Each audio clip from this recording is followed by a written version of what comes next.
السلام علیکم۔ بحر اوقیانوس میں لاپتہ آبدوز کا معاملہ سنگین صورتحال اختیار کر گیا۔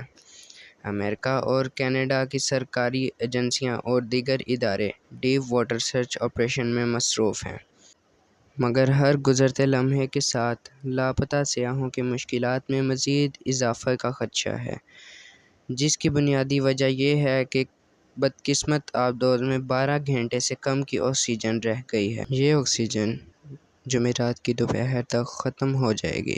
ٹائٹینک کا ملبہ دکھانے والی سب مرین ٹائٹن کی تلاش کا دائرہ گہرے پانی تک وسیع کر دیا گیا ہے۔ اس دوران کینیڈا کے طیاروں کو سمندر بوٹ ٹائٹینک کے مقام سے 30 منٹ بعد کچھ سگنل اور بیگنگ ساؤنڈ موصول ہوئے ہیں، جبکہ اس مقام کو غوطہ خوروں نے سرچ آپریشن میں کامیابی کی امید ظاہر کی ہے۔ کمپنی اوشن گیٹ ایکسپیڈیشن سیاحتی آبدوز مقامی وقت کے مطابق صبح 4 بجے زیر سمندر ایڈونچر پہ روانہ ہوئی، مگر پونے 2 گھنٹے بعد ہی رابطہ منقطع ہو گیا۔ اس آبدوز میں یہ خامی ہے کہ اپنی سمت کا تعین خود نہیں کر سکتی، بلکہ اسے سطح سمندر پر موجود جہاز پر ملنے والے میسج پر انحصار کرنا ہوتا ہے۔